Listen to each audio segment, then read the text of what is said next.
Halo anak-anak, selamat pagi. Apa kabar semuanya? Sehat, semangat, berprestasi. Anak-anak hebat, hari ini kita akan mempelajari tema baru lagi. Temanya masih sama, yaitu lingkungan sekitar. Tapi yang membedakan adalah subtemanya, karena subtema minggu ini adalah tempat ibadah. Kira-kira nanti kita mempelajari apa saja ya? Jangan lupa ketika melihat video pembelajaran, jangan lupa telinga dibuka, matanya fokus ke depan, tangannya dilipat, perhatikan baik-baik. Oke, semangat ya. Halo anak-anak, apa kabar? Sehat, semangat, berprestasi. Anak-anak, untuk tema minggu ini sudah berganti. Untuk tema minggu ini bukan lagi tema tentang pasar tradisional ataupun pasar modern. Tetapi tema untuk minggu ini ialah negaraku dengan subtema tempat ibadah. Kemarin anak-anak sudah dijelaskan ya oleh Ibu Maria tentang agama yang ada di Indonesia. Nah, sekarang Ibu Resta akan mengulang kembali tentang agama-agama apa saja ya yang ada di Indonesia dan tentunya tempat ibadahnya.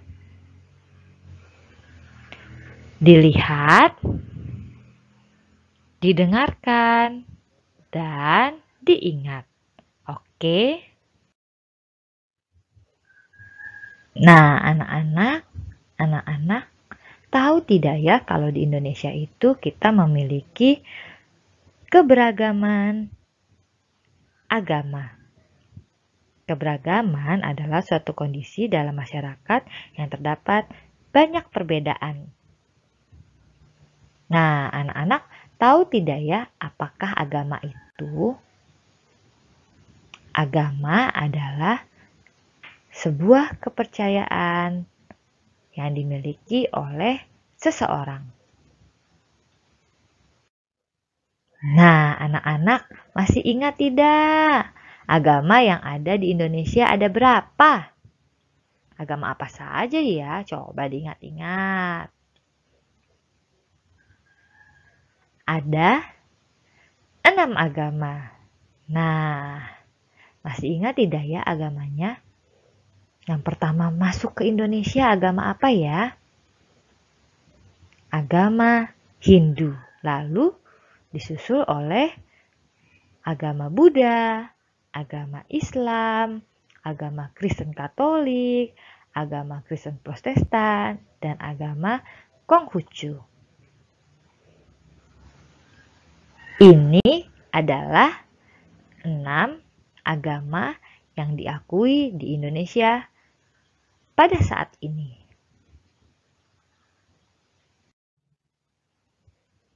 Nah, anak-anak, kita akan belajar tentang agama Hindu.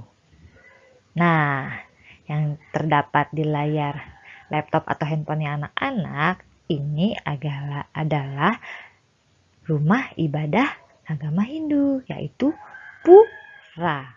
Oke. Nah, pemimpin umat yang beragama Hindu disebut sebagai pandita. Apa? Pandita. Lalu, ini adalah pandita. Kitab sucinya Weda. Apa? Weda.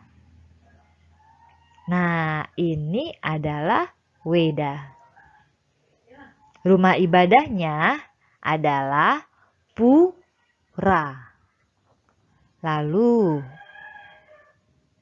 untuk hari besar keagamaannya ada Galungan dan ada Kuningan, serta ada hari raya Nyepi. Nah, anak-anak, kita akan mengenal agama selanjutnya, yaitu agama Buddha.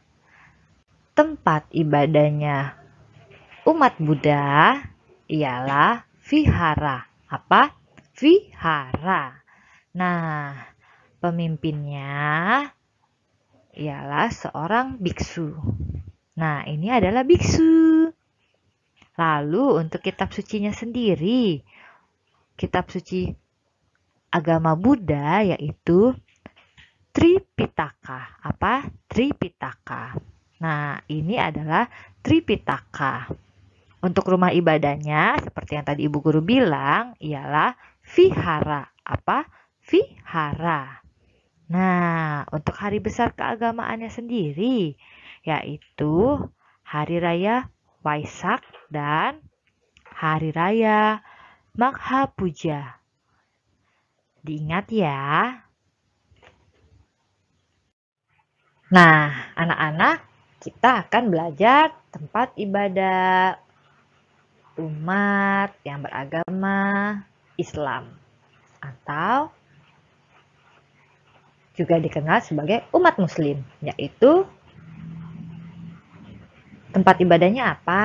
Ibu Guru tanya, ada yang tahu tidak ya? Kalau belum tahu, Ibu Guru akan memberitahukannya. Tempat ibadah umat Islam disebut masjid. Apa? Masjid. Nah, pemimpin umat yang beragama Islam adalah seorang ustadz.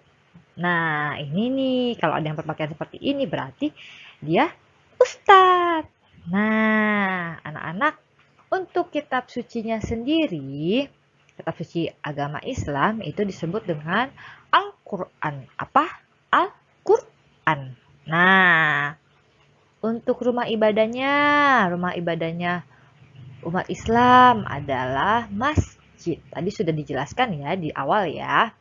Lalu untuk hari besar keagamaannya, yang pertama adalah Hari Raya Idul Fitri, di mana umat Islam berpuasa selama 1 bulan lamanya, menahan hawa nafsu, menahan lapar, lalu mereka boleh merayakan kemenangannya di hari yang fitri, yaitu Hari Raya Idul Fitri. Nah, ada lagi nih hari besar agama umat Islam lainnya, yaitu Idul Adha, di mana orang yang beragama Islam diwajibkan untuk berkurban. Boleh berkurban sapi, kambing, domba, kerbau. Boleh, silakan saja. Nah, anak-anak tahu tidak ya ini gambar apa? Ini gambar gereja dong. Gereja adalah tempat ibadahnya umat yang beragama apa yo?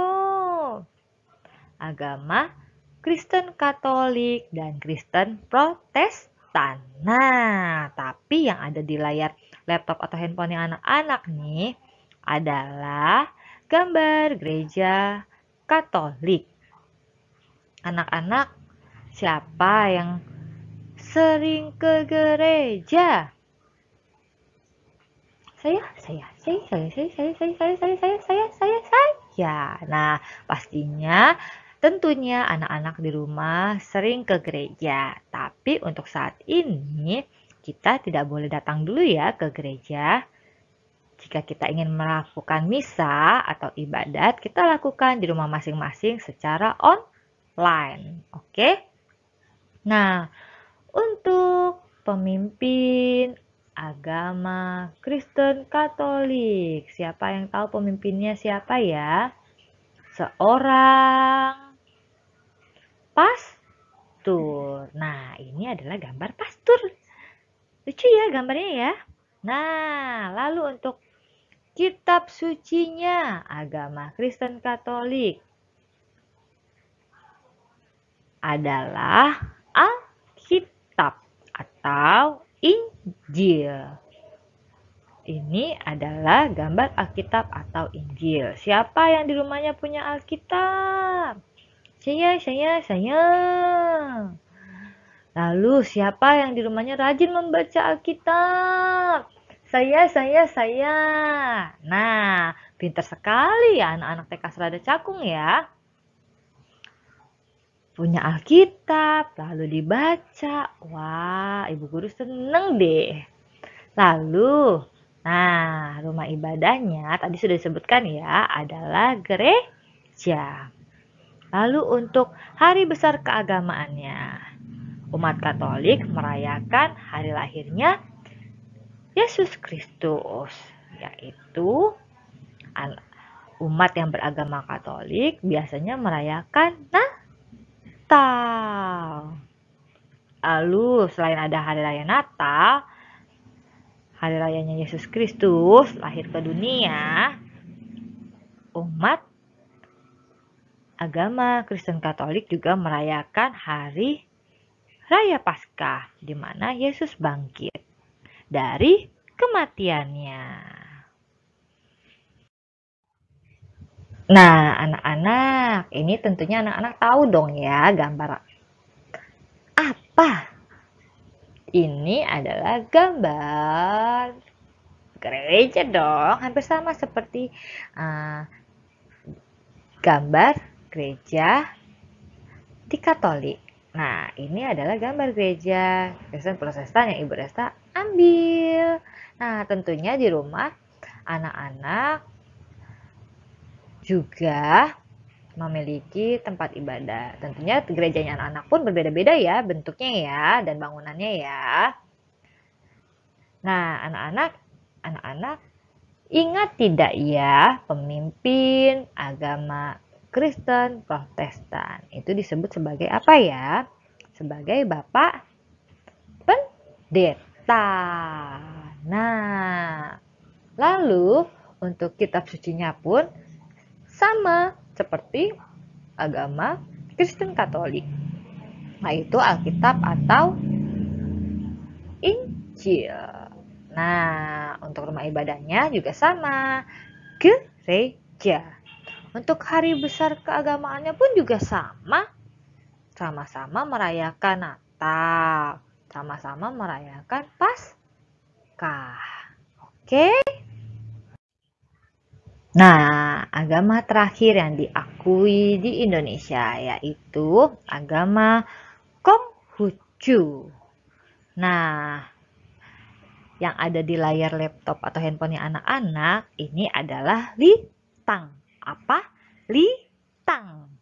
Litang adalah tempat ibadahnya umat yang beragama Konghucu. Nah, untuk pemimpin agama Konghucu disebut sebagai Xiuxie. Lalu, untuk kitab sucinya Sishu Wujing. Lalu, untuk rumah ibadatnya yang tadi Ibu Resa bilang Litang, ya. Lalu untuk hari besar keagamaannya untuk umat yang beragama Konghucu tidak ada sebenarnya. Lebih tepatnya ke arah hari kebudayaannya, di mana orang-orang yang beragama Konghucu merayakan hari kebudayaannya, yaitu merayakan Imlek. Mereka mengucapkan Gongxi Facai. Nah, lalu setelah itu 15 harinya mereka merayakan Cap Gomeh. Nah, mereka tidak memiliki hari besar keagamaan, tetapi memiliki hari budaya. Mereka merayakan kebudayaan orang yang beragama Konghucu. Lalu mereka juga merayakan Cengbeng, di mana mereka sembahyang ke makam leluhur. Lalu ada Pencun. Mereka biasanya jam 12 siang mandi di kali. Setiap agama mengajarkan kebaikan. Tidak ada agama satupun yang mengajarkan kebencian. Nah, anak-anak, kita sebagai umat beragama harus saling menjaga antar kerukunan umat beragama, di mana antar umat beragama dapat saling menerima, saling menghormati keyakinan masing-masing, saling tolong-menolong, dan bekerja sama dalam mencapai tujuan bersama. Manfaat daripada kerukunan umat beragama adalah menciptakan perasaan damai dan aman dalam melaksanakan prosesi peribadatan di masyarakat. Anak-anak tahu ya, berarti ya tempat ibadahnya umat Hindu tadi apa? Pura ya. Lalu tempat ibadahnya umat Buddha Vihara. Lalu tempat ibadahnya umat Islam atau Muslim yaitu masjid. Tempat ibadahnya umat yang beragama Kristen Katolik dan Kristen Protestan disebut gereja. Lalu tempat ibadahnya umat yang beragama Konghucu adalah Litang. Ibu guru mengucapkan terima kasih karena anak-anak sudah mau mendengar, melihat penjelasan ibu guru, lalu juga mau mengingatnya. Nah, anak-anak, Ibu Resta kembalikan lagi kepada guru kelas masing-masing. Anak-anak tetap semangat ya belajarnya ya. Dah.